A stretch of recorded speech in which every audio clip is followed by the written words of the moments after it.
Hola, somos estudiantes de la Universidad de La Guajira, sede Maicao, en el programa de licenciatura en Educación Infantil segundo semestre del año 2021. Mi grupo está conformado por Alejandra Sierra, Charik Parra, Cristina Carrillo, Samaris Mejía y mi persona, Tara Romero. Y en esta oportunidad le hablaremos de la educación en la edad antigua, media, moderna, contemporánea y actual.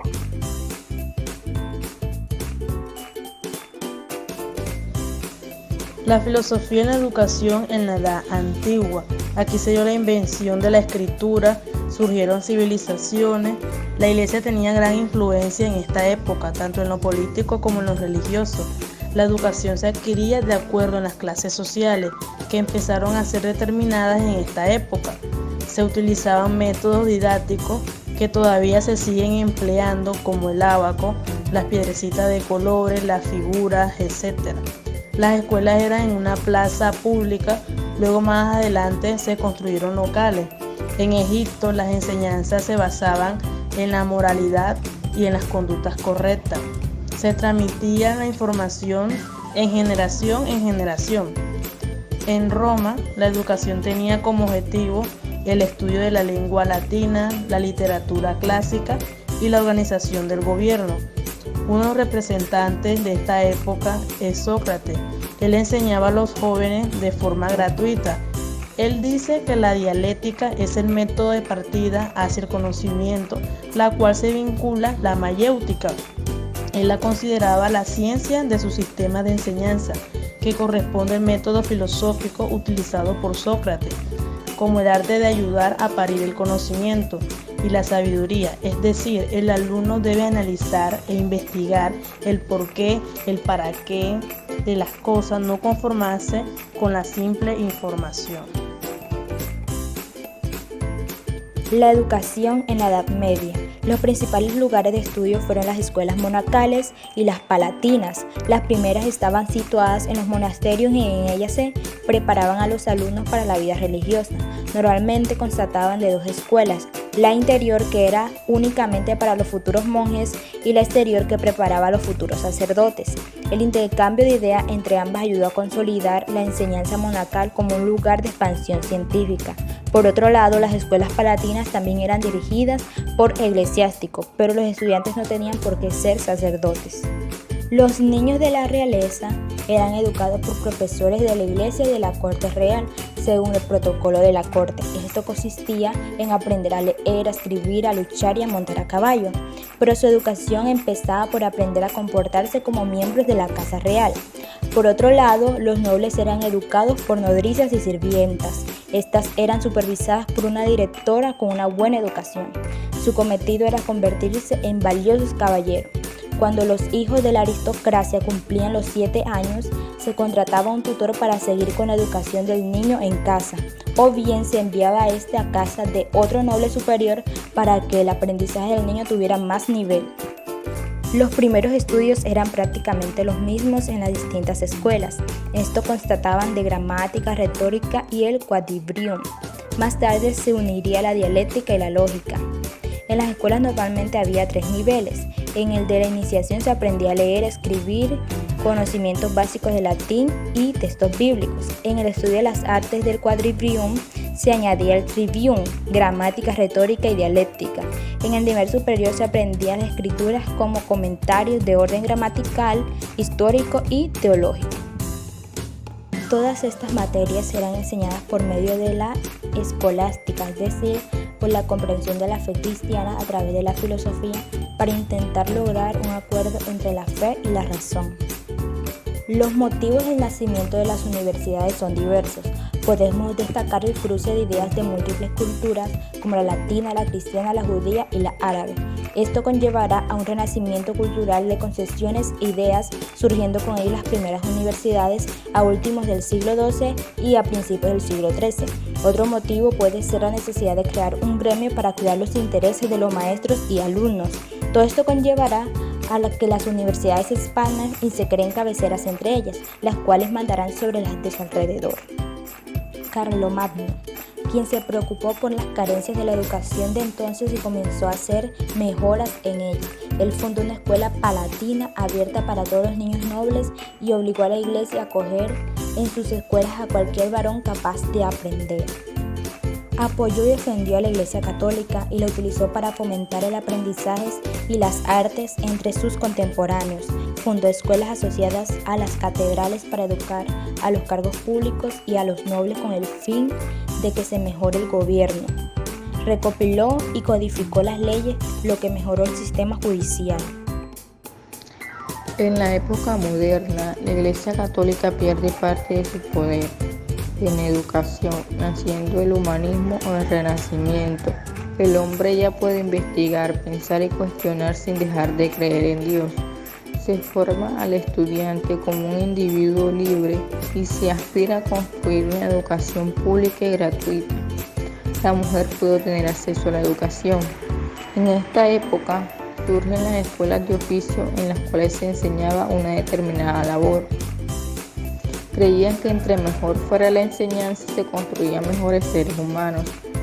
Surgen los sectores educativos, la enseñanza primaria, escuela de oficio, enseñanza secundaria y universidades. María Montessori fue una educadora italiana conocida por la filosofía de la educación, quien en esta época fundó la primera escuela para niños. Su método buscaba el desarrollo espontáneo y la libre personalidad. La edad contemporánea abarca desde el siglo XIX y XX. Se caracteriza por las revoluciones y las grandes transformaciones artísticas, demográficas, sociales, políticas, tecnológicas y económicas. En el siglo XIX fue el periodo en que todos los sistemas nacionales de escolarización se organizaron en el Reino Unido, en Francia, en Alemania, en Italia, en España y en otros países europeos, y fueron tomados como modelo para Argentina y Uruguay. Y además Japón, que intentaba occidentalizar sus instituciones y establecer un sistema escolar universitario y moderno.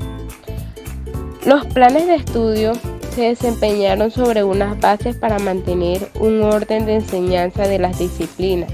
Esas disciplinas fueron la lógica en la búsqueda de la verdad, cede el paso a la retórica sobre la dignidad del hombre, y la otra es la comprensión de obra de Dios, del humanismo como formación en el sentido exacto del término. Método educativo de Pestalozzi. El principal objetivo de Pestalozzi fue adaptar el método de enseñanza al desarrollo natural del niño que debía aprender de sus propias experiencias.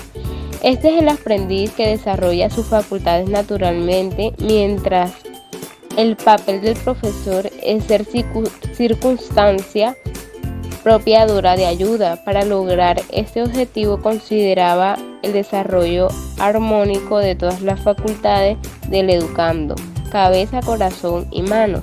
Sus ideas y prácticas ejercieron gran influencia en las escuelas de todo el continente europeo y ha contribuido al desarrollo de la pedagogía en todo el mundo. Mariana Monterossi nació en el 1870 y murió en el 1952.